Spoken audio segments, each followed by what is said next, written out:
राजू एक बहुत ही होनहार लड़का था। वो पढ़ाई में बहुत तेज था, साथ ही उसे खेल कूद में भी बहुत दिलचस्पी थी। क्रिकेट तो वो बहुत ही अच्छा खेलता था। उसके सामने कभी भी कोई भी टीम जीत नहीं पाती थी, बैटिंग हो या बॉलिंग। राजू के आगे कोई नहीं टिक पाता था। अपने मोहल्ले में जब भी राजू अपने दोस्तों के साथ क्रिकेट खेलता था तो हमेशा वही जीतता था। जहाँ तक कि राजू के स्कूल में भी कई बार उसे क्रिकेट में जीतने पर इनाम मिले हैं। लेकिन राजू बहुत ही गरीब घर से था। उसका स्कूल भी काफ़ी छोटा था, लेकिन राजू फिर भी पढ़ने में पूरा मन लगाता था। सब कुछ ठीक चल रहा था। राजू बहुत खुश था अपने माता पिता के साथ। राजू की एक छोटी बहन थी, शिवानी। वो हर साल राजू को राखी बांधती थी और राजू ने भी शिवानी से जीवन भर उसकी रक्षा करने का वादा किया था। भले ही राजू के माता पिता गरीब थे, पर फिर भी उनका जीवन बिल्कुल सुखी जा रहा था। राजू का सपना था कि वो एक दिन बहुत बड़ा क्रिकेटर बनेगा और इंडिया की टीम बनाकर वो वर्ल्ड कप जीतकर अपने भारत को देगा। राजू के माता पिता उसके पूरे सपोर्ट में थे। राजू भी खुशी खुशी अपने स्कूल की पढ़ाई पूरी करता है और साथ ही अपने क्रिकेट पर भी पूरा फोकस करता था। और उसकी बहन शिवानी भी उसकी पूरी मदद करती थी। बहुत खुशहाल परिवार था। स्कूल की छुट्टियां हुई, गर्मियां आई, तभी राजू और उसका पूरा परिवार एक दिन के लिए पिकनिक पर गए। उनके पास इतने पैसे नहीं थे कि वो खुद की गाड़ी से जाए। उनके पास तो गाड़ी भी नहीं थी। वो लोग एक बस से गए। पूरी फैमिली पिकनिक पर जाकर बहुत एंजॉय करती है। राजू ने वहाँ भी क्रिकेट की बहुत प्रैक्टिस की और अपने फैमिली के साथ टाइम स्पेंड किया।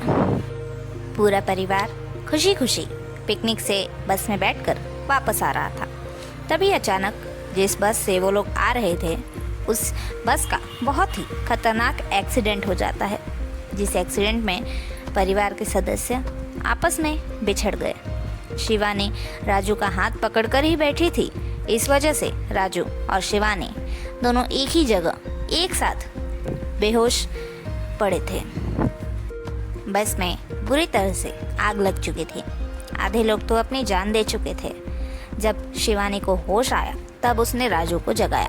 वहाँ पर एम्बुलेंस आई थी। उन्होंने शिवानी और राजू का मेडिकल ट्रीटमेंट किया। उन दोनों ने अपने माता पिता को ढूंढने की बहुत कोशिश की, पर वो दोनों नहीं मिले। अब राजू को लगा था जैसे उसके माँ बाप इस दुनिया में नहीं रहे।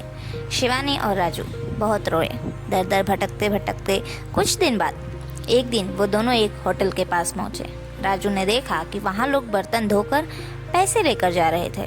राजू ने होटल के मालिक से जाकर विनती की, अंकल प्लीज़ मुझे यहाँ नौकरी दे दीजिए। मैं और मेरी बहन बहुत दिन से भूखे हैं। होटल का मालिक मान जाता है। अब राजू उस होटल में नौकरी करने लगा। बर्तन धोना, कस्टमर को खाना सर्व करना और लोगों की डांट फटकार सब कुछ झेलता था।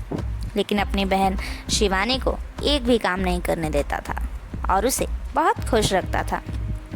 राजू को उसके माता पिता की बहुत याद आती थी।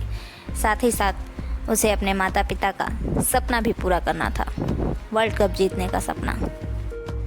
लेकिन वो होटल में बर्तन धोते धोते भला वर्ल्ड कप कैसे जीतता, क्रिकेटर कैसे बनता, बल्कि अब तो उसकी पढ़ाई भी छूट गई।